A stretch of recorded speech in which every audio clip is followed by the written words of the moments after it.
Roger Stone is the author, along with Robert Murrow, of The Clintons' War on Women. It's a stunning book.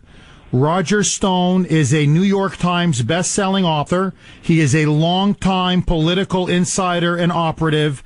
I read one of his books on Nixon. It was absolutely brilliant. This book completely lifts the veil. I mean, uncovers the shocking truth about Bill and Hillary Clinton. This is the book the mainstream media doesn't want you to read.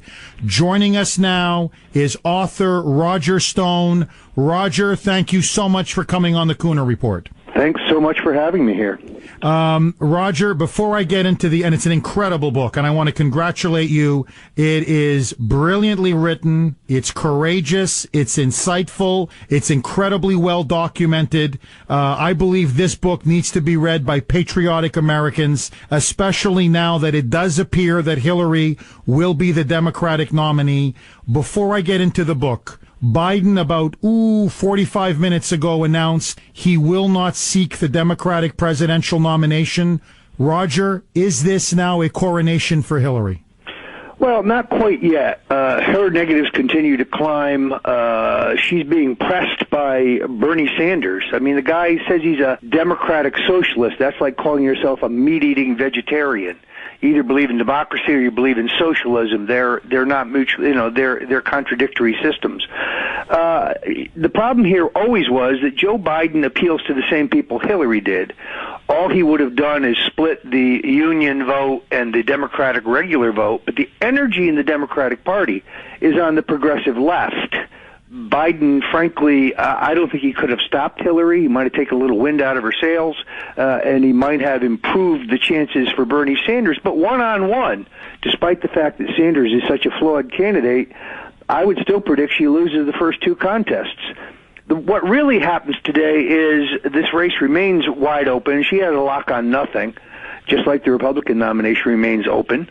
And I still believe that there is a candidate out there, I can't name them, but who could be enticed based on her weakness. Perhaps the senator from Massachusetts, who I still think could roll over Hillary if she chose to do so. Remember, most of these people in the Democratic primaries aren't left, they're far left. Wow. I mean, so you think Elizabeth Warren, if she was to jump into the race, could clean Hillary's clock? No question about it. The energy in this party is not on the left, as I say, and there's deep suspicion about Hillary's bona fides. She says she's going to take on Wall Street. Based on what? She's taken millions and millions and millions from Wall Street. The Clintons will say anything to get elected. They're not liberals. They believe in nothing. They're crony capitalists. They believe in power and lining their own pockets. That's about it. True ideologues in the Democratic Party, I think they're fed up with the Clintons too. Real progressives, they're fed up with the Clintons too because they get half a loaf. And nothing Hillary says can be believed. She's a congenital liar. She's proven that, whether it is being under sniper fire at Bosnia or being named after Sir Edmund Hillary or claiming that her grandparents were immigrants or how she found the Whitewater billing records after she said she didn't have them or this current fiasco regarding her emails. She's incapable of telling the truth. The book, Clinton's War on Women, I have to say, really one of the most devastating books I've ever read. Roger, before I get into the details of the book, for the audience out there, what's the central theme of the book? It's simply this, that the whole narrative of Hillary Clinton as a lifetime advocate for women and children is bogus. She's an advocate for women unless you're one of those many, many women who's unlucky enough to be a sexual assault victim of her husband. In those cases, you now become Hillary's target. And Bill is a serial rapist. It's not a pretty word. I know these are tough words, but it's factual. He has raped or sexually assaulted dozens of women. We name them in the book.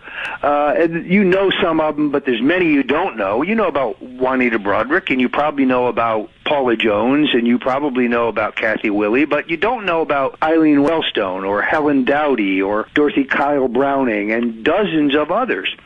And what happens here is once Bill assaults you, first Hillary denigrates you as a slut or a bimbo or trash, and then she, not her operative, she hires the heavy-handed private detectives Jack Palladino, Anthony Pellicano, now in prison, Ivan Duda, to track you, to intimidate you, to use strong-arm tactics on you in order to silence you. Motive? She doesn't want any of these women getting in the way to their climb to power and wealth. You mention in the book a 19-year-old woman, Eileen Wellstone, and that you said that was really Bill Clinton's first rape, or at least alleged rape. Can you describe that and talk about that to the audience?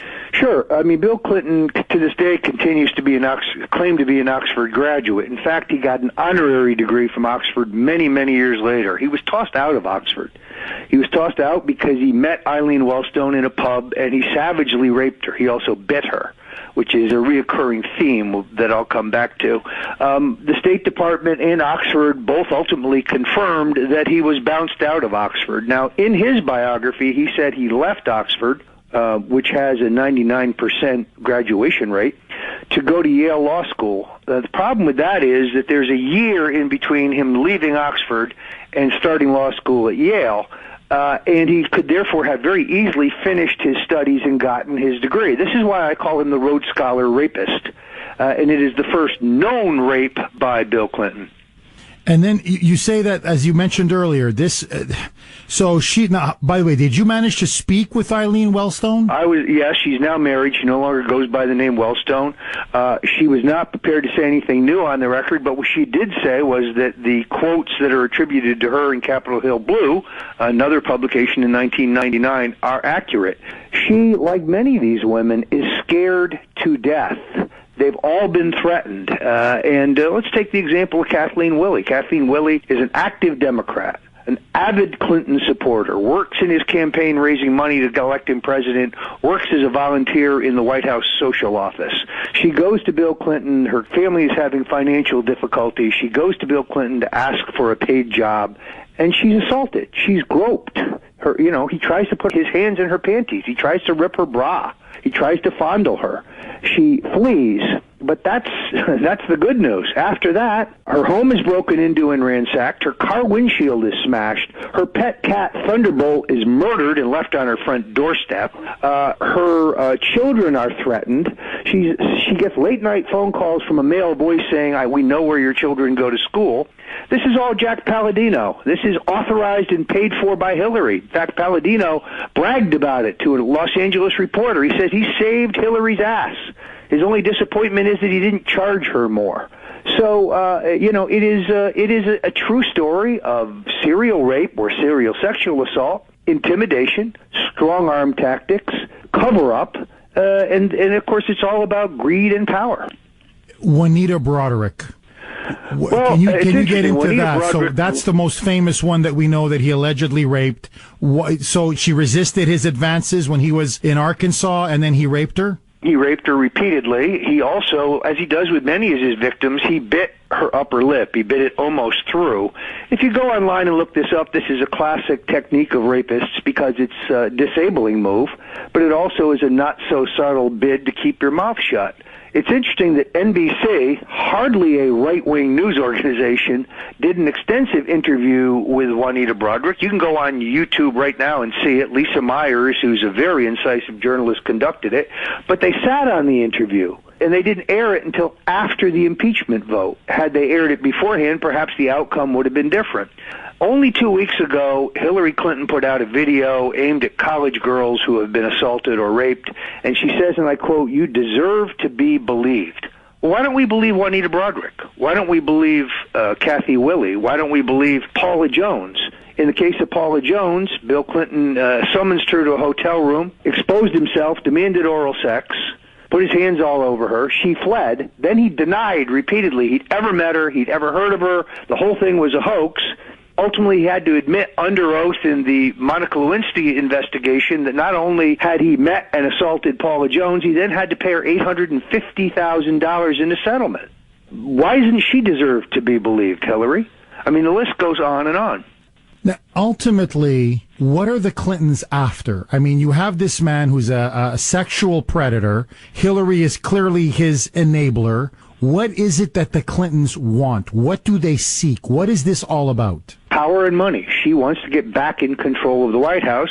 Bill Clinton told an associate of mine, a Democrat, someone at the highest level of his campaigns and Hillary's initial campaign, that if Hillary got elected, that he would be back in there and he would be pulling the strings. And then, of course, there's the question of wealth. They're in it for the money. Peter Schweitzer wrote an extraordinary book, Clinton Cash, about the enormous amount of skimming and theft going on at the so-called Clinton Foundation. The Clinton Foundation is not a charitable organization. It's a slush fund for grifters. And the reason that Hillary has destroyed her email is because those emails show the nexus between the State Department and the Clinton Foundation. So, and there's 4 dozen examples of this. If you had a major contract on her desk at State that needed her approval, then you merely made multi-million-dollar contributions either to the Clinton Foundation or you paid Bill or Hillary for a quote-unquote speech, $750,000 in some cases, $1.5 million for another. Those are very expensive words. And then you got what you wanted. This is bribery. And I have been, as you know, in the book, very critical of Chelsea Clinton. And people say to me, oh, why are you picking on a child? Why are you picking on a little girl? Folks, she's an adult. She's a co-conspirator. She is involved in the theft of money at the Clinton Foundation where she's legally responsible. She says she doesn't care about money, but she had a $3.5 million wedding. She lives in a $10.5 million condominium. Her wedding dress cost $29,000. The liquor bill for her wedding was $3,000, more than most people pay for their whole wedding. Oh, my God. So if the Clintons are really concerned about income inequality, like Hillary said she was in the debate, then maybe Hillary should take some of that $258 million she made last year, or the $350 her husband made, and give it to the poor. That's the best way I can see to equalize people's income. You discuss in the book Hillary's strange relationship with Huma Abedin, Anthony Weiner's wife. Yes. Can you get into the nature of that relationship? Sure. I prefer to call her Mrs. Carlos Danger. There's several things here that are troublesome. First of all, Huma Abedin is the first woman in the history of the U.S. government to be given a special waiver so that she could work full-time at the State Department, at the same time working for a lobbying company, Teneo, Clinton connected, that lobbies the State Department. At the same time, she's triple-dipping at the Clinton Foundation. Secondarily, her parents, very high up in the Muslim Brotherhood, her brother's still active in the Muslim Brotherhood. Huma is the one who went through and vetted with Cheryl Mills, another henchwoman for Hillary, the emails to determine which ones we can see and which ones needed to be hidden. That means that Huma has had access to all these classified documents. Frankly, I doubt her loyalty to the United States, and I wonder why, when she travels with Hillary, as we have proven, she stays in the same hotel room. Why do they stay together? The State Department spokesman said it has to do with a health condition that Hillary has. Well, if she has a health condition that serious, and she's running for president, we need to know it. So I find their relationship very, very strange. Do you believe she poses, that Huma Abedin has been posing a national security risk to the United States? How does someone with these kind of credentials and connections to the Muslim Brotherhood get a national security clearance? I think it's problematic, yes. Given her bona fides, that is a terrorist organization. There's no question about that. They don't have the best interests of the United States at hand, and her ties to it through blood are undeniable. Roger, we're up against a break. Can you hang on for one more segment, my friend? Be happy to. This is riveting stuff. We are talking with Roger Stone. He is the author of a bombshell blockbuster book, The Clintons' War on Women, New York Times best-selling author, longtime political operative, Roger Stone. Believe me, he leaves no, pardon the pun, he leaves no stone unturned. 617-266-6868. If you want to ask any questions of Roger Stone, we'll be back with so much more. Don't touch that dial.